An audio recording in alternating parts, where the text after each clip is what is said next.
कोई भी रात आज तक ऐसी नहीं है कि मैं शांति से सो चुका हूँ, क्योंकि मैं उन लोगों को बड़े नज़दीक से जानता हूँ। उनमें जेलसी बहुत ज़्यादा है। मेरी ज़िंदगी को तो खतरा है ही, मैंने तो मरना है, आज मरूँ चाहे कल मरूँ, मेरे को वो छोड़ेंगे नहीं। अब जो है उन्होंने फिर मेरे को धमकी दे दी थी कि मैं तेरे को किसी कीमत पर भी छोड़ेंगे नहीं, दोनों को। उनसे डर है बाबा से, क्योंकि बाबा बाहर आ गए तो ये हमारे साथ कुछ भी करा सकता है।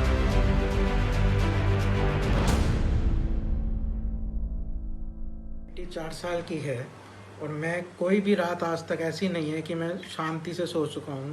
जरा सा खड़का होता तो मेरे मन में एक आशंका रहती है कि कौन है क्या है, क्योंकि मैं उन लोगों को बड़े नज़दीक से जानता हूँ। मैं बड़े साल वहाँ रहा हूँ, मैंने राम रहीम को बड़े नज़दीक से देखा है। उनमें जेलसी बहुत ज़्यादा है और मैंने तो उनके बहुत बड़े पत्ते खोले हैं, बाप बेटी का रिश्ते को तार तार करा है उनके हिसाब से।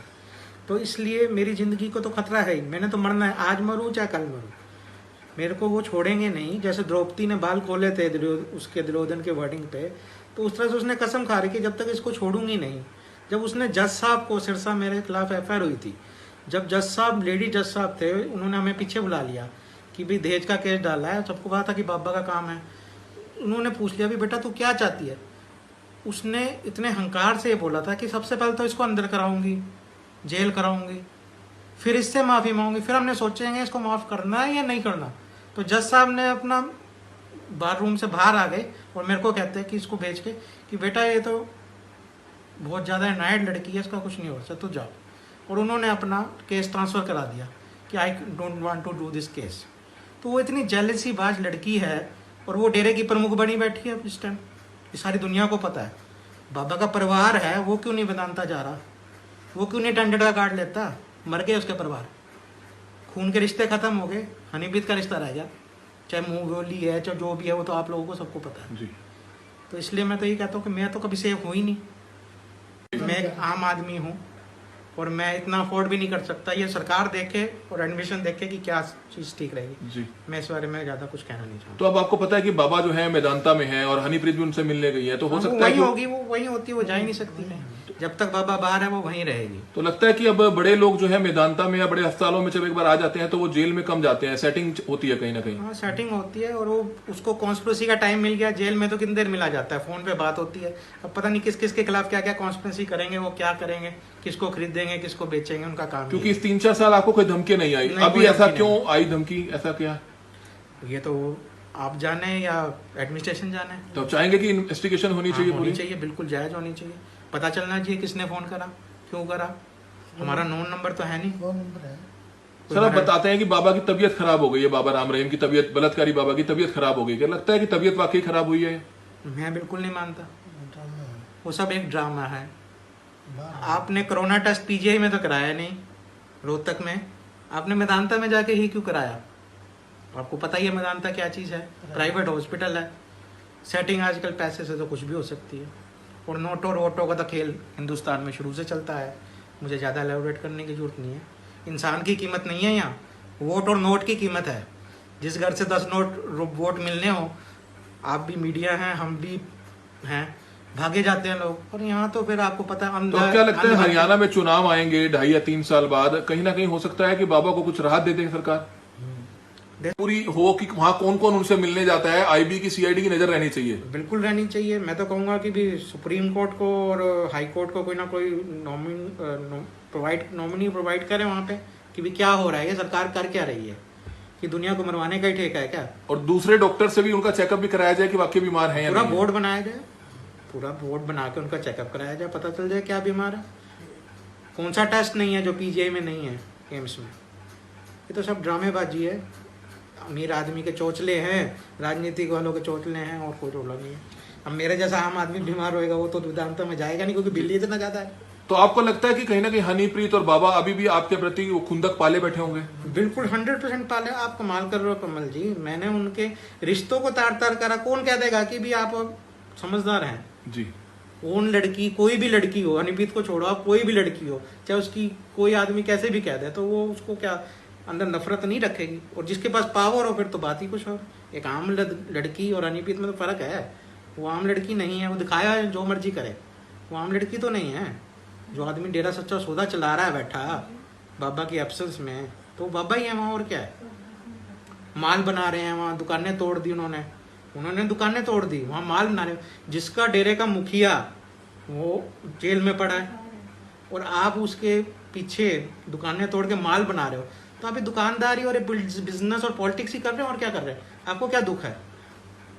तो बिल्कुल आप क्या बात करोगे जब वो हॉस्पिटल में आराम से रूम में पड़े हैं और मिलने की कोई प्रॉब्लम है ही नहीं, आपको पता। और भी लोग मिल सकते हैं, कोई भी मिल सकता है, दुनिया मिल रही है मैनेजमेंट। और मेरे को मेरे किसी फ्रेंड का फोन आज आया है, मैं बताना चाहूंगा, वो भी इनका अनुयायी है, उसने भी इन पे केस कर रखा है।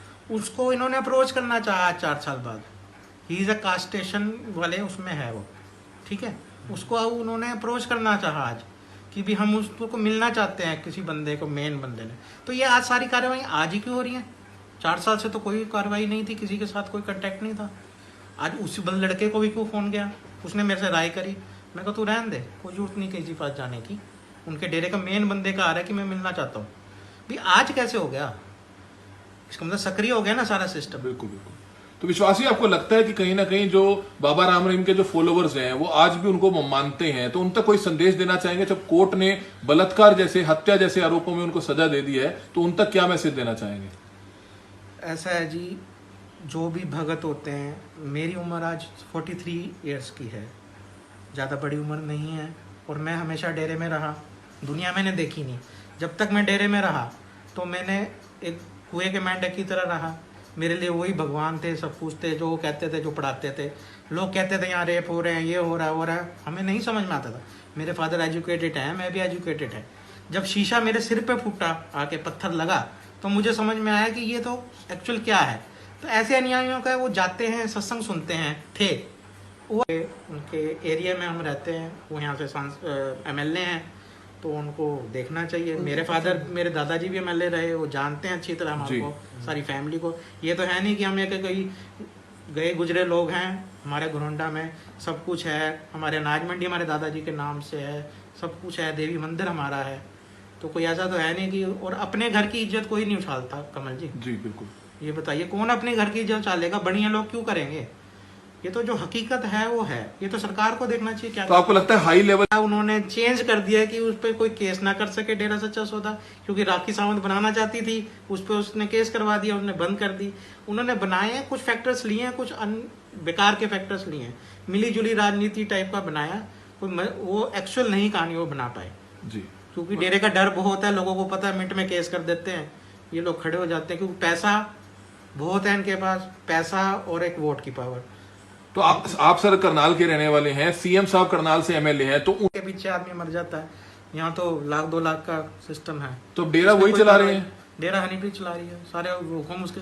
आप देखिए ना, जब मैदानता में उसके 2 लड़कियां, एक लड़का, माँ, वाइफ, बहू, सब है, वो एक भी टेंडेंट नहीं है। टेंडेंट कार्ड उसी ने क्यों लिया कि वो 8:30 बजे सुबह पहुंच भी गई। वही तो बाबा आया, वो पहुंच भी गई, परिवार कोई आया नहीं है, तो वो तो मिली मिलाई है। वो तो अभी क्या जानकारी है? हनीप्रीत वही है या वापसी चली गई है वहां से? ये मेरे को कोई जानकारी जी, नहीं। लेकिन आप चाहते हैं कि मेरी प्रशासन गारंटेड है, जब तक बाबा मैदानता है वो जा नहीं सकती, वो वहीं मिलेगी। आपने रिश्ते का खुलासा किया था, पूरे देश ने देखा था कि बाबा कहते थे बेटी है उनकी, लेकिन आपने बताया था कि वो बेटी नहीं है, गलत रिश्ते हैं दोनों के बीच में। तो इस पर क्या कहना चाहेंगे? सर मैंने बिल्कुल सच बोला था, और उस टाइम मेरी 25 मिनट की डॉक्यूमेंट्री है जी। उस टाइम मैंने बार बार बोलने से रिश्तों के बारे में मेरे को मन को दुख होता है जी, आपको पता ही है वो सारा जो भी था। तो बिल्कुल आप जिस आदमी को जेल ले जाने के लिए इतना बड़ा प्रोपोगंडा मचाना पड़ा, हाई कोर्ट ने मॉनिटरिंग करी, 40 से ऊपर आदमी उस दिन की डेथ हुई, इतना प्रॉपर्टी प्राइवेट और गवर्नमेंट दोनों को नुकसान हुआ। जब इतना सारा कुछ होने के बावजूद उस बंदे को आप फिर बाहर निकाल रहे हो कि वो साजिश करे और लोगों को मरवाए। और हिंदुस्तान में, हरियाणा में, खासकर हरियाणा पंजाब मेन है इनका, हरियाणा पंजाब में फिर दंगे हुए, कोई कारण हो जाए, सिर्फ वोटों की राजनीति रह गई है। 2 बार प्रेस कॉन्फ्रेंस की है बाबा और हनीप्रीत के खिलाफ, और अब जो है उन्होंने फिर मेरे को धमकी दे दी थी कि मैं हम तेरे को किसी कीमत पे भी छोड़ेंगे नहीं दोनों को। अब पहले जो है 2017 में मेरे को कुर्बानी गैंग है एक डेरे का, उनकी चिट्ठी आई थी 4 टीवी चैनलों को, और एक हमारे को तुम्हारे को मारेंगे, तुम बाबा के खिलाफ बोलते हो। तो फिर अब मैंने उस टाइम भी FIR लॉन्च करा दी थी और टीवी वालों ने भी करा दी थी चंडीगढ़ के अंदर। अब जो है फिर रात 10:54 पे मेरे को फ़ोन आया, उसने कहा मैं कमल बोल रहा हूँ यूपी से, और मैं तेरे को और तेरे पापा को, तेरे बेटे को, विश्वास को मारेंगे हम, उधार लेना। उसके बाद वो टेलीफोन कट गया। उसके बाद फिर जो है 11:21 पे फिर कॉल आई, मैंने काट दिया। फिर कॉल आई, मैंने कहा 4 बार मिस कॉल आई है फिर, लेकिन मैं उसके बाद मैंने बंद कर दिया। हमें उनसे डर है बाबा से, क्योंकि बाबा बाहर आ गया तो ये हमारे साथ कुछ भी करा सकता है। हो सकता है वो उस कुर्बानी गैंग का ही बंदा हो जिसके कि 200 आदमी हैं। अगर ये पुलिस एक्शन ले और वो बंदा पकड़ा जाए तो देश की बहुत ज़्यादा हेल्प होगी, क्योंकि वो कुर्बानी गैंग के 200 बंदे पकड़े जा सकते हैं। हमारा इस संसार में और बाबा के सिवाय, हरिप्रीत के सिवाय कोई दुश्मन नहीं है। हम उसके आर्च रिवल हैं और हमारे पीछे बिल्कुल पड़ा हुआ सब खुले हम का था, पर को छोड़ेंगे नहीं। मैंने जब प्रेस कॉन्फ्रेंस करी, प्रेस कॉन्फ्रेंस करने से पहले मेरे पास उनका मैसेज आ गया पंचकुला जब मैं था कि अगर आपने प्रेस कॉन्फ्रेंस करी तो सारे परिवार को उड़ा देंगे। तो मैंने उनको कहा कोई बात नहीं जी, अड़ जाएंगे तो अड़ जाएंगे, लेकिन असली बात यह है कि आदमी के सांस लिखे हुए हैं, उसको कोई घटा बढ़ा नहीं सकता। मालिक का जब हुक्म होगा तब इस संसार से जीव जाता है। फिर वो हमने प्रेस कॉन्फ्रेंस करी ठोक के, और कुछ नहीं बिगाड़ सके, क्योंकि हमारे पास पुलिस कोटी थी। जिसके पास पुलिस कोटी है उसको एक बंदा नहीं मार, आज तक नहीं मार सके बाबा, क्योंकि बाबा के बाद अनपढ़ बंदे हैं, और वो बंदे जो है हिम्मत नहीं पड़ती जिसके पास सिक्योरिटी हो, पुलिस वाला वो पता ठोकेगा मेरे को। दूसरा, अगर जिनके पास सिक्योरिटी नहीं थी बहुत बंदे मरवाए इन्होंने। तो आपको लगता लगेगा, हो सकता है वो जो बंदा पकड़ा जाएगा, जिसका टेलीफोन नंबर मैंने मेंशन किया है, SP साहब को दिया है शिकायत में, वो जब बंदा पकड़ा जाएगा तो वहां से ही सारी चीज गुंडी खुलेगी, असलियत क्या है। क्योंकि 3-4 साल तो ये कसम खाई है, और बाबा राम रहीम ने भी कसम खाई है कि जो मर्जी हो जाए हम तुम्हारे को जिंदा नहीं छोड़ेंगे। तुमने हमारी बहुत बेइज्जती करी है प्रेस कॉन्फ्रेंस करके, है तो इसलिए वो हमारे पीछे पड़े हुए हैं। उनको जैसे मौका मिलेगा वो हमारे को लिक्विडेट करा देंगे। तो बिल्कुल तो जेल में आज श्री MP गुप्ता ने व्यक्तिगत रूप से पेश होकर के एक शिकायत दी थी। उस शिकायत में उन्होंने ये कहा है कि जी उनको कल रात में उनके मोबाइल पर किसी अज्ञात व्यक्ति का एक कॉल आया था और उन्होंने जान से मारने की धमकी दी है। उसके आधार पे हमने शिकायत उनकी रिसीव कर ली है और संबंधित थाने में उसको जांच हेतु भिजवाया जा रहा है और मामले की गहनता से जांच की जाएगी। और ये इसमें यदि लगता है कि वाकई में इसके जान से मारने की धमकी दी गई थी तो संबंधित व्यक्ति के खिलाफ कड़ी कार्रवाई की जाएगी। सर धमकी अभी हमारे पास शिकायत आई है, ये सभी जांच का विषय है कि इसमें कौन कौन व्यक्ति सम्मिलित हो सकते हैं और वास्तव में मामला क्या था, ये जांच के दौरान ही स्पष्ट हो पाएगा। लेकिन हमारे द्वारा ये सुनिश्चित किया जाएगा कि जो भी शिकायत करता है उसको किसी प्रकार से कोई खतरा ना हो। अभी सुरक्षाकर्मी उनको मुहैया करवाए गए हैं, यदि हमें उनकी सुरक्षा के लिए कुछ और भी कदम उठाने पड़े तो वो भी कदम। तो जिसने सर धमकी दी है उनका संपर्क पता चल पाया कि वो कहाँ का रहने वाला है, क्या मामला है? नहीं, अभी उसके जो संबंधित मोबाइल नंबर उन्होंने दिए हैं उसकी हम जांच कर रहे हैं और ये आइडेंटिफाई करने की कोशिश कर रहे हैं कि व्यक्ति एक्चुअल में कौन है और कहाँ पे रहता है।